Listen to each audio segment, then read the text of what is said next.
আপনারা একবার আমাদের দেশের national security adviser Ajit Doval স্যারের এই স্পিচটা শুনুন। भारत विदेशों से इतना नहीं हारा। अंग्रेजों ने भारत के खिलाफ कोई लड़ाई ऐसी नहीं जीती जिसमें कि अंग्रेजों की फौज में भारतीय सिपाही नहीं थे। हिंदुस्तानियों को हराया है तो हमेशा हिंदुस्तान के लोगों ने साथ नहीं दिया देश का,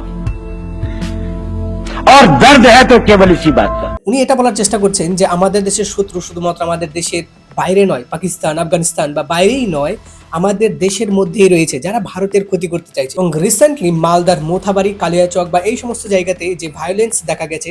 और अब खबर बंगाल से, जहां मालदा में जुडिशियल अफसरों को बंधक बनाने के केस में एनआईए की जांच शुरू हो गई है। लेकिन उससे पहले बंगाल पुलिस ने मालदा की घटना में शामिल 35 आरोपियों को अरेस्ट कर लिया है। সেই ঘটনাকে কেন্দ্র করে ইনভেস্টিগেশন করার জন্য এনআইএ, ন্যাশনাল ইনভেস্টিগেশন এজেন্সি আসছে।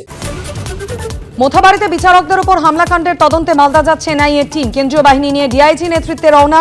ন্যাশনাল ইনভেস্টিগেশন এজেন্সি কি, এনারা কারা, এনারা কিভাবে কাজ করেন, এনাদের কেনই তৈরি করা হয়েছে? দেখুন, 2008-এ মুম্বাইতে অ্যাটাক হয়। On this day in 2008, 10 terrorists from Pakistan attacked the Indian city of Mumbai. The attacks, including a 4-day siege of the Taj Hotel, killed 166 people. 9 attackers were gunned down by Indian security forces. One surviving terrorist, Ajmal Kasab, যেখানে আজমল কাসাব পাকিস্তান থেকে আসে, এরকম 9-10 জন terrorist ভারতে আসে। ভারতে এসে আজ হোটেলে হোক, স্টেশনে হোক, এই সমস্ত জায়গাতে মানুষকে আন্ধাধুর ফায়ারিং স্টার্ট করা শুরু করে। সাধারণ মানুষকে এমনভাবে মারতে শুরু করে যে তারা মানুষের মৃত্যু দেখে খুশি হয়। এবং সেই ঘটনাকে কেন্দ্র করেই 2009-এ ন্যাশনাল ইনভেস্টিগেশন এজেন্সি তৈরি করা হয়, যে তারা এরকম খুঁজবে, তারা ইন্ডিয়ার কাউন্টার টেররিজম অ্যাক্টিভিটি গুলোকে বের করবে, যে কোথায় প্ল্যানিং হচ্ছে, কিভাবে প্ল্যানিং হচ্ছে, কারা প্ল্যানিং করছে। সমস্ত জিনিস মাথায় রেখে প্রথমে অ্যাক্ট নিয়ে আসা হয়, ন্যাশনাল ইনভেস্টিগেশন এজেন্সি অ্যাক্ট 2008, এবং 2009-এ ফর্ম করে দেওয়া হয় এনআইকে। এনআইএ নিজের অ্যাক্ট, নিজের ল অনুসারে কাজ করে। এনআইএ হচ্ছে কাউন্টার টেররিজম এজেন্সি।